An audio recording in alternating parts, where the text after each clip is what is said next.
Hello hello दोस्तों। आज की कहानी है मेरा पति फेंकू है। ये देखिए दामाद जी प्रीति की शादी के लिए ये साड़ी और लहंगा खरीदे हैं। कैसे हैं? निरंजन ने साड़ी पर हाथ रख कपड़े को देख बोला, मम्मी जी कपड़ों की तो परख नहीं है, लेकिन देखने पर सब एक से एक बढ़कर सुंदर है ना? मेरे घर की आखिरी और छोटी बेटी की शादी है। जो करना है इसी में करना है। बड़ा मन से सब देखकर खरीदी हूँ।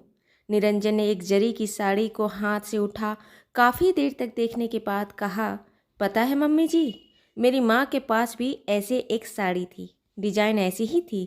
अच्छा, समधन जी भी ऐसी साड़ी पहनती थी? नहीं, जरी की साड़ी नहीं थी। साड़ी में काम चांदी के तारों का किया हुआ था। चांदी के तारों का काम?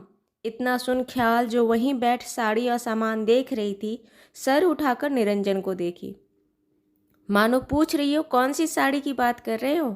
लेकिन अपनी माँ शशि, बहन प्रीति और पड़ोस की दो तीन भाभियों के सामने कुछ बोली नहीं। निरंजन ख्याल के निगाह को देख अनदेखी कर अपने ही धुन में कहा, हाँ बहुत सुंदर साड़ी है। जीजा जी, चांदी के काम किया साड़ी मैंने तो आज तक देखी भी नहीं। अभी तक है क्या आपके पास? हाँ, मेरी माँ के संदूक में होंगे। आखिरी बार कब देखा था जीजा जी? क्योंकि अब ऐसा साड़ी कोई रखता कहाँ है। अरे नहीं नहीं, अभी तक है। पिछली बार यही कोई 5-6 साल पहले देखा होगा। क्या सही में जीजा जी? मैं तो सुन के ही पागल हो रही हूँ। कितना सुंदर और कितना महंगा साड़ी होगा। पर दीदी ने तो आज तक नहीं पहना। अरे तेरी दीदी इतना नाजुक और महंगा साड़ी संभाल पाएगी क्या? वो साड़ी पहनती कितना है? निरंजन की महंगी महंगी बातें चलती रही और उसकी साली प्रीति और आस पड़ोस की भाभियां आहें भरती रही। ख्याल बस सुनती रही। निरंजन और ख्याल की शादी 3 साल पहले ही हुई थी। ख्याल का मायका अपने ससुराल से मात्र 1 घंटे की दूरी पर था। प्रीति की शादी तय होने पर दोनों पति पत्नी निरंजन और ख्याल आकर प्रीति की शादी की तैयारी करवा रहे थे।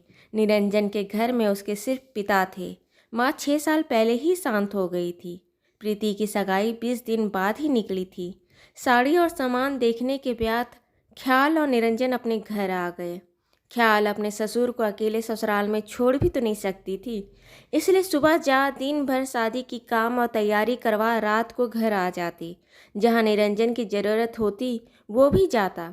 निरंजन अच्छा इंसान था। अपने घर की, ससुराल की, पत्नी की जिम्मेदारी ईमानदारी से और अच्छे मन से निभाता था।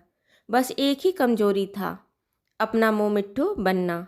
ख्याल 6 साल की शादी में इतना तो जानती थी, लेकिन जमाई राजा की ये खासियत अभी ख्याल के मायके वाले नहीं जानते थे। 2 दिन बाद प्रीति का निरंजन को फ़ोन आया, जीजा जी मैं आ रही हूँ, आप जाना नहीं, मुझे आपसे कुछ बात करनी है। ठीक है आ जाओ, निरंजन बोला। निरंजन फिर ख्याल से पूछा, प्रीति को मुझसे क्या काम है जो फ़ोन पर बताई नहीं और यहाँ आ रही है? ख्याल बोली, मुझे भी नहीं पता। 1 घंटे बाद प्रीति आई। आते के साथ बोली, जीजा जी आपसे कुछ बोलूँ, नाराज़ तो नहीं होंगे ना? निरंजन बोला, बोल, तुम्हें मुझसे बोलने के लिए भी सोचना पड़ता है क्या? नहीं ऐसा नहीं है, लेकिन ये बात थोड़ा अलग है। बोल, तब से बातें गोल गोल घुमा रही है। जीजा जी, मुझे वो आपकी मम्मी की चांदी वाली साड़ी देखनी है। सोच रही हूँ कि मेरी सगाई में वही पहनी हूँ। अब मैं कभी चांदी की काम की साड़ी कभी पहन तो पाऊँगी नहीं। सोचा मौका है तो पहन लूँ। क्यों, क्या कहते हो? निरंजन का मुंह तो खुला का खुला रह गया।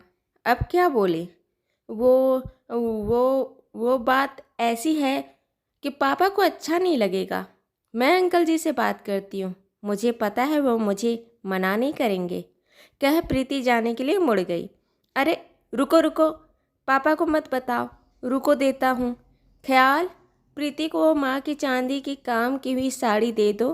ख्याल बोली, कहाँ रखा है? अरे माँ की संदूक में रखा होगा, नहीं तो पापा की अलमारी में रखा होगा, देखो ना।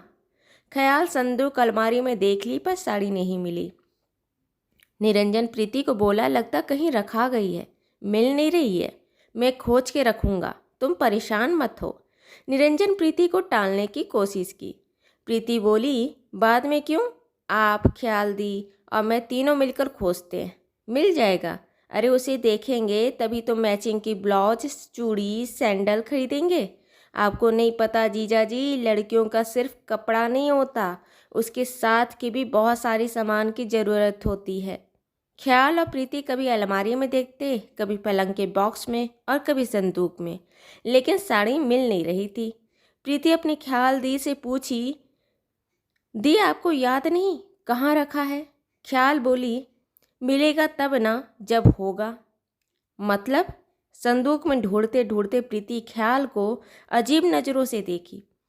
मतलब ऐसा कोई साड़ी सासू माँ के पास थी ही नहीं। फिर जीजा जी? वो फेंक रहे थे। तो हम अभी क्या कर रहे हैं? बहुत ढूंढा लेकिन मिला नहीं का नाटक। और अब क्या करें? थक गए पर मिला नहीं का नाटक।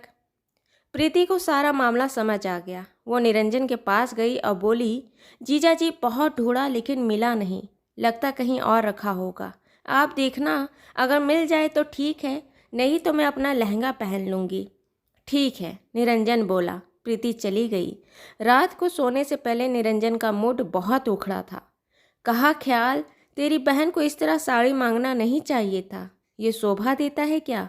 ख्याल जो पहले ही भरी पड़ी थी, गुस्से में बोली, अगर आपको फेंकने का इतना ही शौक है तो थोड़ा लिमिट में फेंकिए। अगर आपको कहना ही है कि आपके पास खान है तो कहिए कोयले की खान है। अगर कोई मांग भी ले तो 10 बोरा भरकर दे सकते हैं, लेकिन हीरे की खान बोलोगे और कोई हीरा मांग लिया तो एक हीरा भी नहीं दे पाओगे। निरंजन बोला, मतलब कि आपको मुंह मियाँ मिट्ठू ही बनना था तो कहते हैं मेरी माँ बनारसी साड़ी पहनती थी जिसकी उस समय की कीमत 10,000 थी। अगर मांगी भी जाती तो आज के समय में 20-30 हज़ार की साड़ी भी खरीद अपना मान रख सकते हो, लेकिन चांदी का काम किया साड़ी का बोलने की क्या ज़रूरत थी? आज 2 लाख की स्पेशल ऑर्डर देकर साड़ी बनवा कर दे सकते हो। अगली बार से ये बेसर पैर की बातें फेंक के आए तो मैं आपका साथ नहीं दूंगी। झूठ क्यों बोलना, जो है सो है, कोई आकर देगा क्या? अगली बार से अपना इज्जत खुद बचाइएगा। निरंजन चुप हो गया, क्योंकि आज सही में अपने फेंकने की आदत से बड़ा मुसीबत में फंस गया था। दोस्तों, ये कहानी आपको कैसी लगी? अच्छी लगी तो इसे लाइक करें, शेयर करें, सब्सक्राइब करें। और हाँ, मिलते हैं एक नई कहानी के साथ एक छोटे से ब्रेक के बाद। धन्यवाद।